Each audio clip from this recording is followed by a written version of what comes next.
The media and artists have a symbiotic relationship.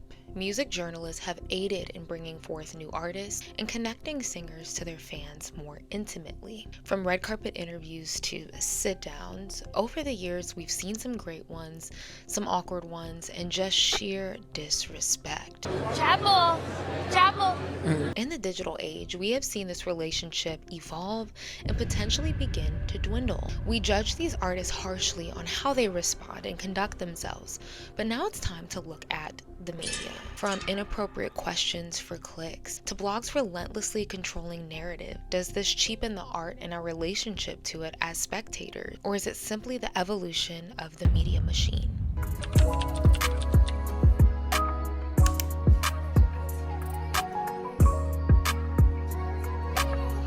Hey guys, it's your girl Cameron and welcome back to another video. Today we're going to discuss the stark fall and decline of music journalism in the media. About a year ago, I made a video where we discussed what happened to media training, and this heavily focused on the artist at hand. What about the interviewers? What about the way that media treats artists? Wouldn't it make it increasingly harder for the artists to execute when people are interviewing them that have no boundaries or little to no training? And at the Grammys this past February, we saw the absolute fumble of an interview, one in which Babyface was shooed to the side so the interviews could get their golden, cherished interview with a new rising talent. The disrespect was loud and unignorable, and everyone was speaking out, from R&B fans to R&B legends to other celebrities, and it almost to me became unavoidable. So I want to talk about how far journalism has fallen in the name of music specifically. We often harshly criticize how artists deal with the media, right? Their training. But what about how the media deals with artists? So we're here with rock royalty, Poppy. This is not Poppy. This is Spirit Box. No, you are. I mean, you got nominated Yeah. against Judas Priest, who I just talked to. I have to Metallica. say, yep, I am Poppy, and I am really happy to be here. What does this say about where music is heading and our relationship to it? Also, stick around to the end. I will briefly talk about the Grammys, so stick around if you want to hear that. Hit that subscribe button down below if you'd like to see more commentary content just like this video. Thank you guys so much for watching and supporting. Without further ado, let's get right into the video. We are going to start by talking about the history of music journalism, a very brief crash course, if you will. Music journalism, or also cited as music criticism, reports about music topics in a variety of genres. Historically, we see the first semblances of modern day music journalism in the 18th century.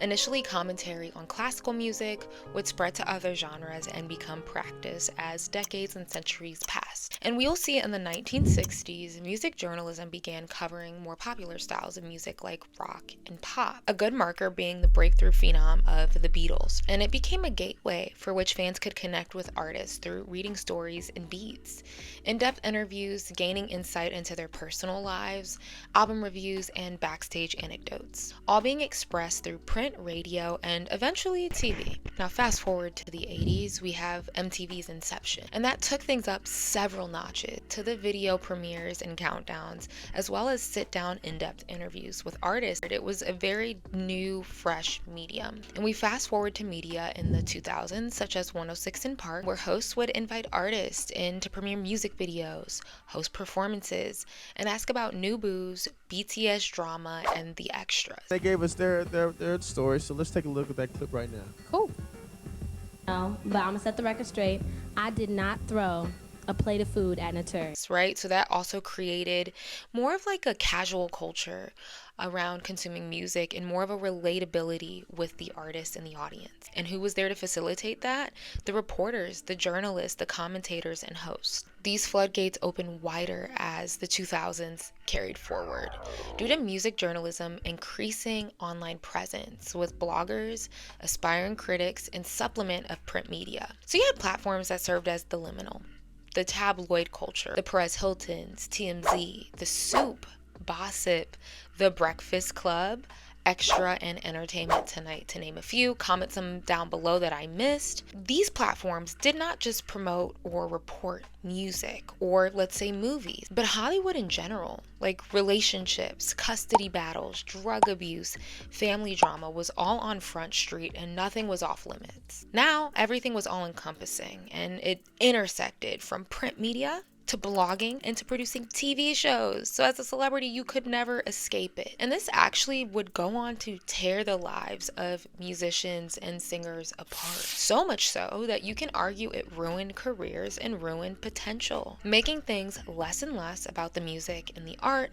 but more and more about the spectacle. And artists still did cater to traditional media. Formats such as talk shows, news performances, you know those Today Show press runs? Yeah. And intimate one-on-one formats with the Diane Sawyers, Oprah Winfrey's, and Barbara Walters. But gossip media became king in reporting, and audiences gained an appetite for it. And let's be clear, the music journalist can be essential, and has been absolutely, in commentating on music culture.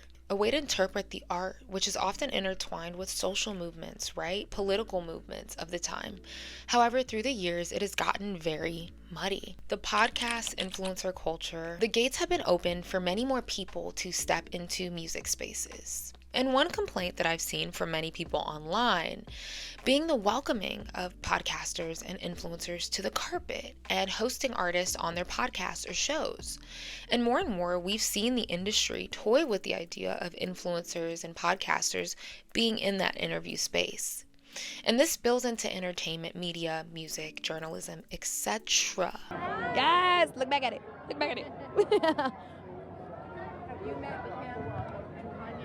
Let's be real here. Viewership has been dipping with major award shows. Less tuning into the main show, but also less tuning into the red carpets. And that's how a lot of these media platforms make their money. A lot of people now wait for photos to drop on Twitter, on Instagram, and then they talk their shit.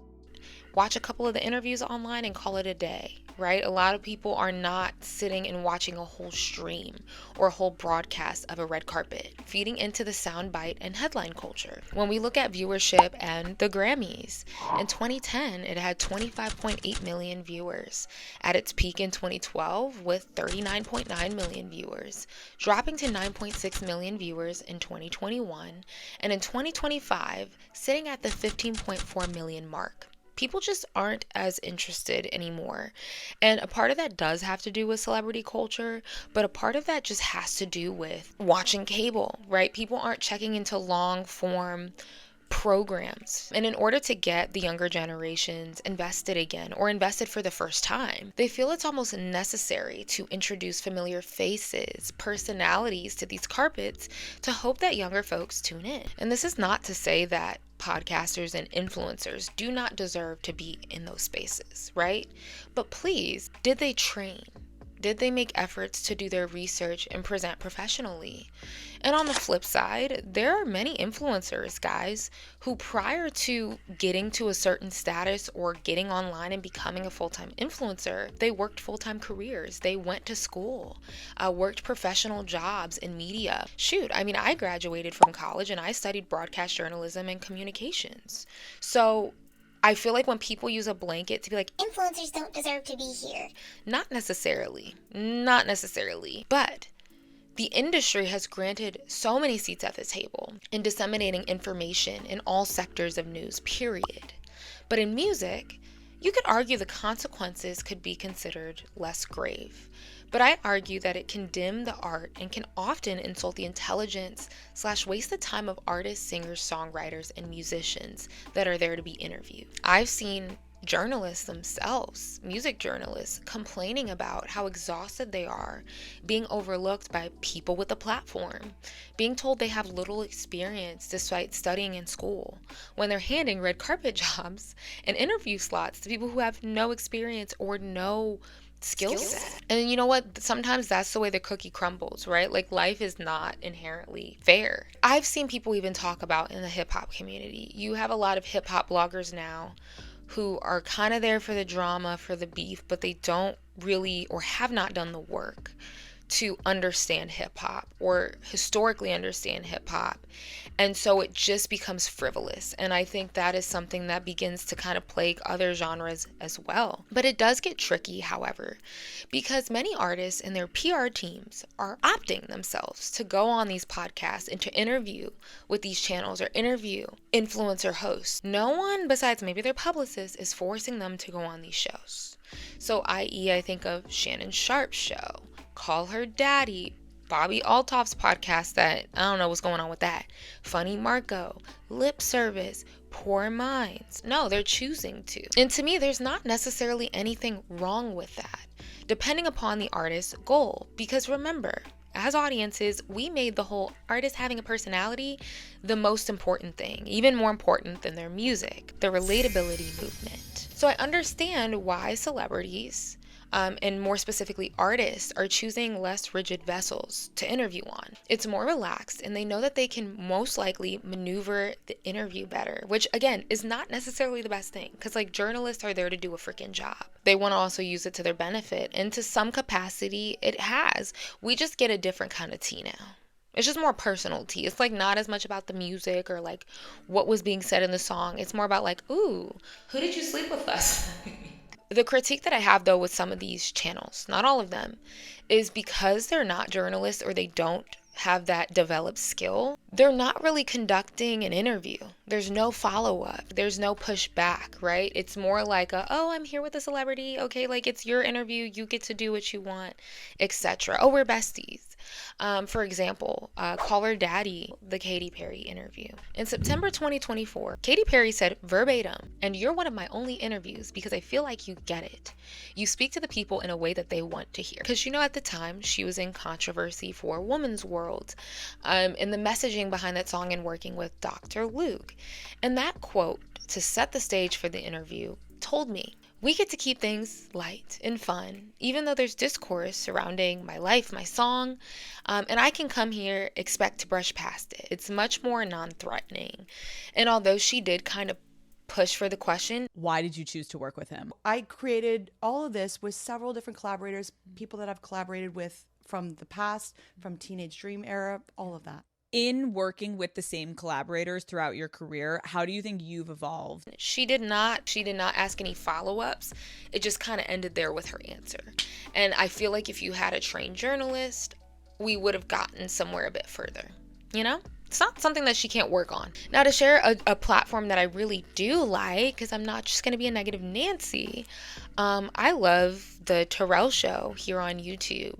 That, yes, is internet-based, but he keeps coverage heavily on the music, finds ways to make it fun, comfortable, but still keeps it music-related. We get to hear the artist sing a cappella. I don't know. I think that's a very fun format. Now, speaking of artists choosing less rigid forms of interviews, it's largely because they have been put through hell for decades by even the most professional journalists and platforms. Yep, most professional became staples in journalism.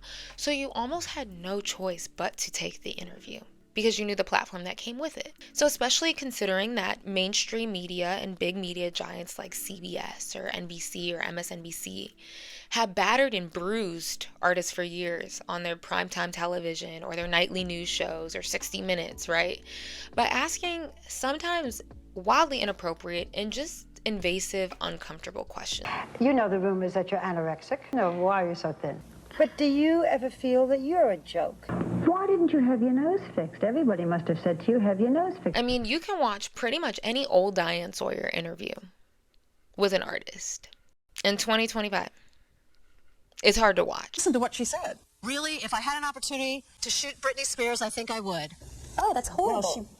That's really bad. Because of the example for kids and how hard it is to be a parent and keep all of this away from your kids. It's very hard to watch. And legacy media is not innocent in perpetuating the mess. They just put a good face on. Not taking anything to change the color of your skin. Oh God, no. You did not purposely. We're trying to control it and using makeup. But it's funny.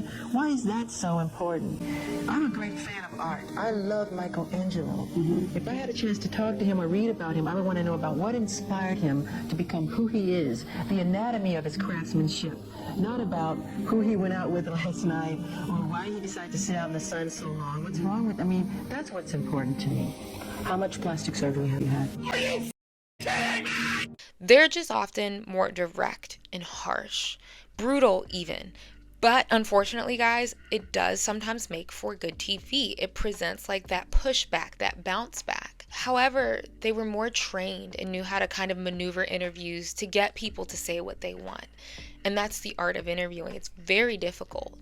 And I'm sure it also, for the artist, feels much more intimidating to be interviewed by somebody in a clean suit, bright studio lights, 10 cameramen, 2 assistants on set, and your publicist shaking in the corner. You could argue, well, that's the pop star experience, honey, and you should be able to handle it.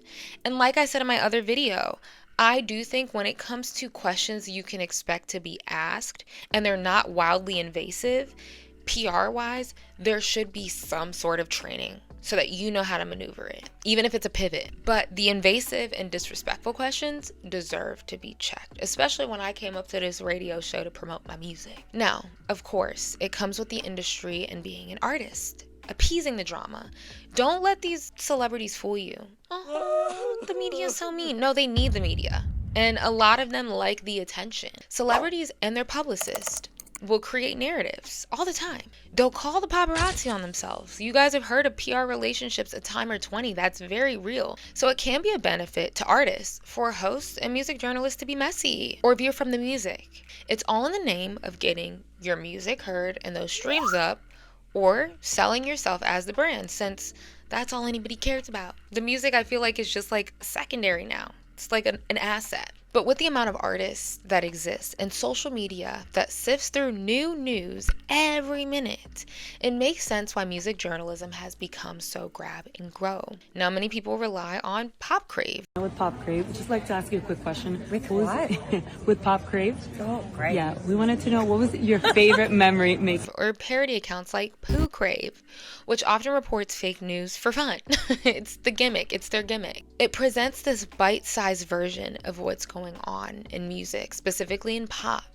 And much of the reporting is kind of based on highlighting streaming, sales, numbers, and charts, and less on the art itself, which can be a breeding ground for stan wars. And this arguably ruins the listening experience and makes it more emotionally exhausting for singers and artists. Like, you scroll down to the comments, you see stan wars in full effect, which almost nearly eliminates the possibility of having a productive conversation about music. But these accounts, of course, want engagement. And then there are blogs or media platforms such as the Shade Room, a media company that attempts to control the narrative for many artists, not through the artist's music, but rather their personal lives. And let's be honest, blogs, media companies have always existed. We talked about TMZ earlier. Perez Hilton ran the 2000s, making artists' lives hell. But the vessel and reach that online platforms like the Shade Room has is unlike what we've seen before. Instagram in 2024 and in 2025 is a different algorithmic beast than just Googling and pulling up blogs and a website like in the 2000s. And now people see a bold black headline in a white box and assume the news is true, with millions of comments in real time, having the ability to sway opinion. And when the Shade Room participates in red carpets, interviews, and in-person media events, celebrities and artists will check them. They'll be like, look, like, y'all are messy, and they'll address the reporter. Stay tuned to see which tussling duo your faves want to see make a hit track. This is you know what you're doing with this question. I might butcher it, man. I'm not trying to get roasted in the comments. Shade Room, I know y'all ready to rip me. I don't really fuck with y'all at the Shade Room, but you stepping into the Shade Room, believe that. Why you don't mess with us? Cause y'all be putting some messy shit up about it. What we put up about you? We put good stuff about you. Shade Room, y'all messy, like. Shade Room, no, they are. Y'all was piecing together my relationship before I even said anything. That was crazy. That's not messy. Y'all are detectives. Shade Room, come up with a better shtick than the Clueless one, because you know exactly what you're doing every single time. Like, let's come up with a new clapback, because it's not working. And then they also prioritize and promote mediocre or poor talent on these platforms to push controversy, because everybody's fighting for clicks. So they know a snippet of music is trash, and they know it's finna get a reaction. Again, that also has something to say about the audience stuff. We're starting to learn how the media machine works. We can make a conscious effort to not engage in that, but they can often have an influence on what the culture pays attention to. And since the standards have continued to drop over the years, People don't seem to bat an eyelash, but we rather expect the artist to adjust to every scenario and the decreasing quality, when many of them got into the business because they just simply love to make music. But again, that does come with the job, so of course they need to adjust. But I think that the people interviewing do have a duty or responsibility to like know about the music. Pay attention, like, let's actually still talk about the music. You know, get your little shady questions in, 2, 3, you know, whatever. But make sure you know the material. I particularly find red carpet interviews fascinating because of the spontaneity. Meanwhile, artists also are anxious from the spontaneity as well. Does anybody want to talk to me? What are they going to ask me? Am I going to say the right thing? Is this going to be on social media tomorrow? And it's a fast-paced environment, so there's a hierarchy. Media platforms such as Extra, Access Hollywood, E! News, Entertainment Tonight will be more likely to score the one-on-one interviews. That's like the hub. Every publicist wants their artist there, and they catch the biggest stars of the night. While there's smaller outlets or less established outlets in those spaces may claw tooth and nail for interviews with bigger stars, hoping they can squeeze them in as they walk by. You know, we can all be in our feelings about how red carpet interviewers create a hierarchy and disrespect certain people. But these publications make their money off of clicks and advertisement. And they make the most money off of big names, but also relevant names. Aside from the art form, for their business, that works. But there is a thin line these music journalists and radio talk show hosts walk. Like, they're often given a list by PR of things that they can and cannot talk about. And on the same token, it is their job to get good sound bites and to break exclusive news. So there's a tightrope act as well as the art of interviewing. You want to be respectful, but you want to ask what people want to know, whether it's answered directly or indirectly. But one thing you don't do is you don't poke, prod, and pry when an artist or an interviewee is putting up a wall. They're not politicians. They're not the president. Like, let it go. For example, Chloe Bailey recently went on The Breakfast Club. The Breakfast Club is always at the scene of the crime. You know, Chloe had been out in Nigeria. She was spotted with Burna Boy, and people were talking about it. She don't pop out with a lot of people, and I get it. But one of the hosts, her name is Lauren, thought it would be an excellent idea to ask her about her love life and dating life. And in the context of this interview, it just didn't... It was very awkward. Oh, we speaking of seeing. Yes. You bringing a date to the NAACP Awards? My godmom and my manager. Okay, so we ain't gonna see no more Burna Boy? You'll have to ask him. You're here. He's not. And the interviewer kept prying. He's not nominated. But you look at the sheet. He's not on there. Chloe's on there.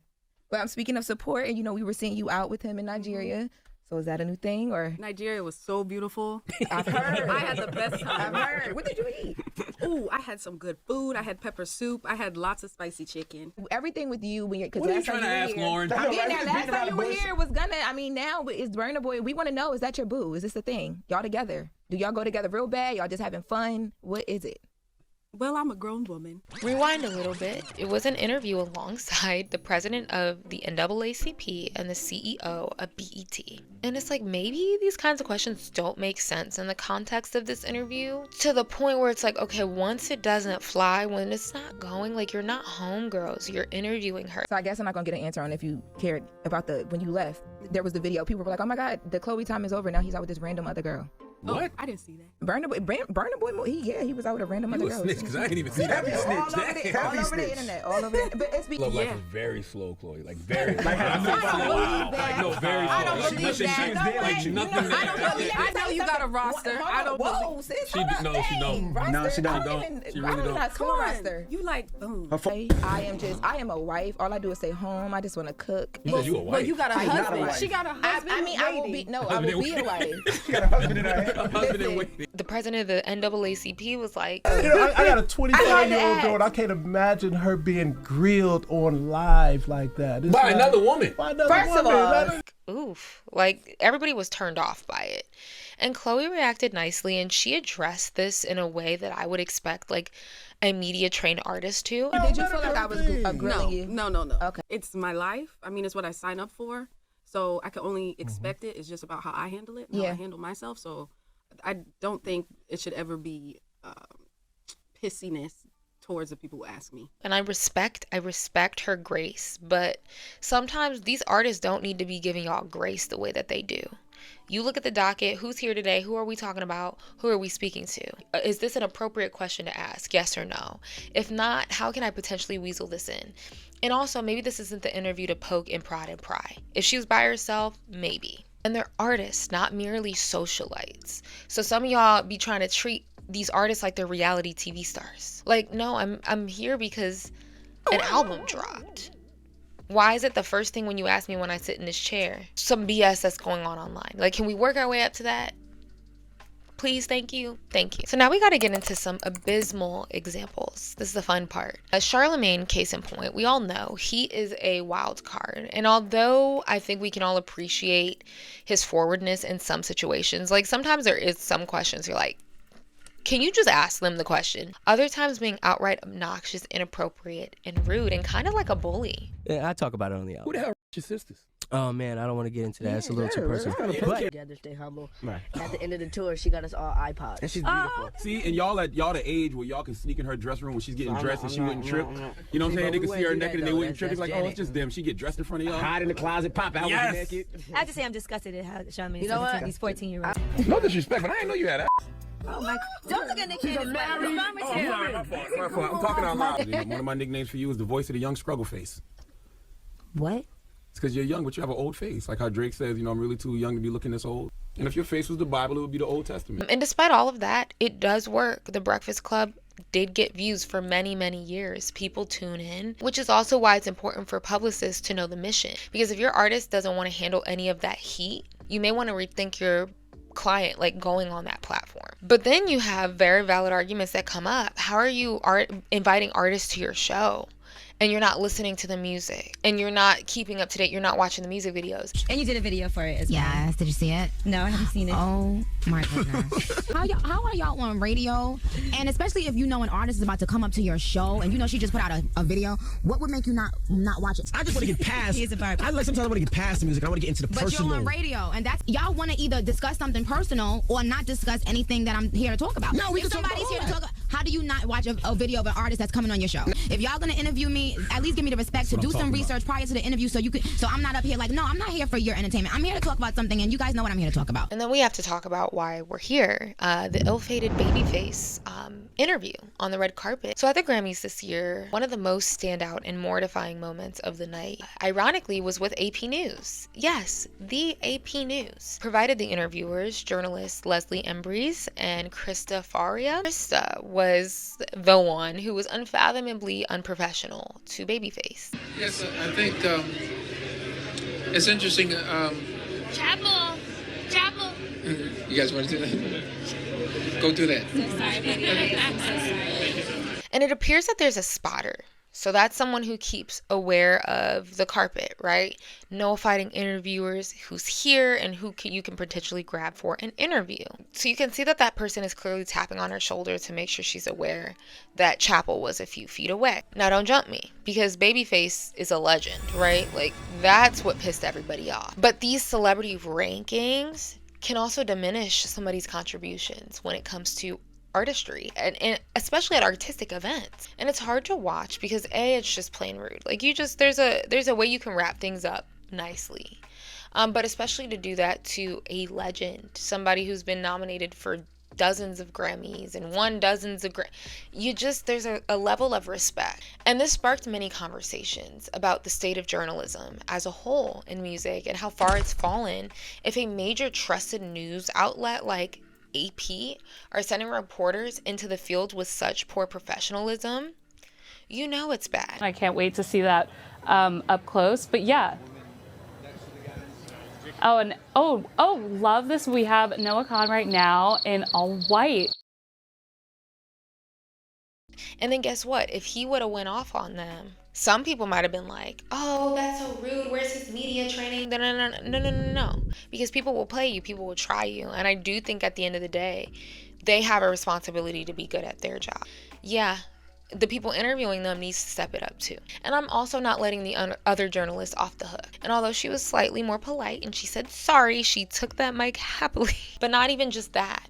Her question was, can you talk about just this new trend that we're seeing in R&B, where we're seeing more of a fusion? We're seeing people blend the genre with pop, blend the genre with hip hop. I'm not saying you got to be an expert at every style. That's the spontaneity of red carpet interviews, right? But when we talk about, oh, R&B is fusing hip hop and that's pretty new. No, it's not.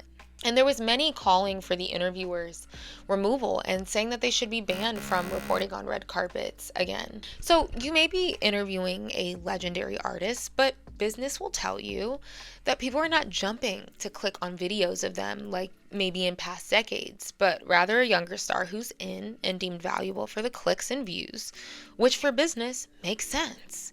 But don't you see how this directly hurts the art form and disrespects artists very directly? So in conclusion, the media has to do better. We understand that your job is to get a good soundbite, especially when audiences crave scandal and you want to highlight these fresh faces.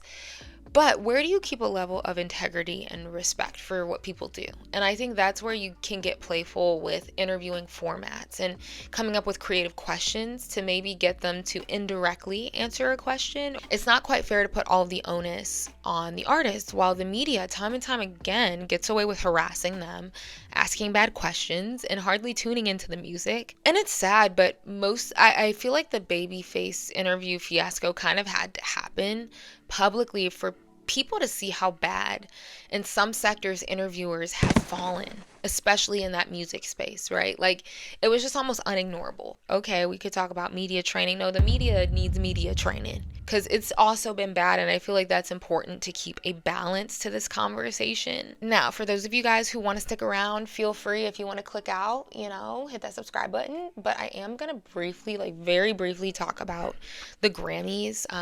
We did reference the Grammys here because of that interview. I last year made a whole video about the Grammys and how I'm done with it. And guys, I kind of mean that. Although this Grammys was much better and I did watch to kind of keep up to date, there were a lot of heavy hitters in these categories. And Beyonce took home that Album of the Year and Best Country Album. Thank you. Happy Black History Month. The Grammys also did actually directly address the discrepancy in critiques, which is progress. I mean, The Weeknd came out and performed. I was shocked. But I'm also kind of just tired of the flip-flopping to where I'm just choosing not to place such high stakes or merits in the awards like I once did. Hence why I didn't make a whole video about it. We're talking about legends who have been utterly disrespected by the awards that you just can't erase that history. But I will say some of the highlights of the night that I thoroughly enjoyed. My favorite performance was Doechii, hands down. It felt like kind of this interpretation of Broadway. Very grand, very drama. I was even getting a bit of like Josephine Baker tease, very theatrical facially, movement-wise. And she did what needed to be done. And her speech touched me. I know that there is some black girl out there, so many black women out there that are watching me right now. And I was like, me? I want to tell you, you can do it. Anything is possible. Is she talking to me? And then another one of my favorite performances of the night was Chappell Roan. The theatrics, the larger-than-life expressiveness, her body language, the way that she can express herself on stage and movement. It's like she doesn't overdo the dancing or overperforms, but the presence she has is just captivating. So it was electrifying. I really enjoyed her. And Ray ate her performance all the way up. Vocals on 10. Love to hear a vocalist. She killed that. Sabrina's performance, super cute. Wasn't my favorite of the night, but cute, comical. We need a little bit of humor. I'm not gonna lie, I did not like Charlie XCX's on-stage party. Didn't like it. I said it. I don't know what that was. That was a mess. But overall, the award ceremony was much more entertaining this year.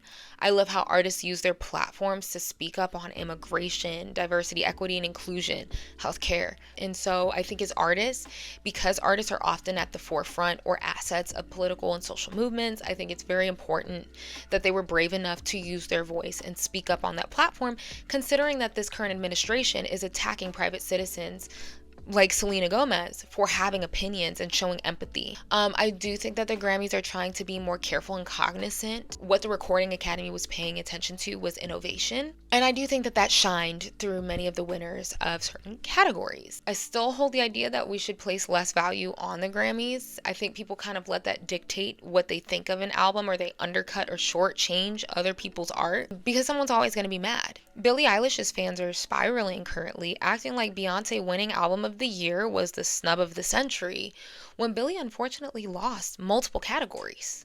So like, why is everybody just worried about that one? I do think it would have been lovely for her to go home with an award. She had a great year. Made great music. So that's why I'm also saying the pendulum just flips every year. So I think everybody would sleep a little bit better at night if like they didn't place all of their stock or energy into that.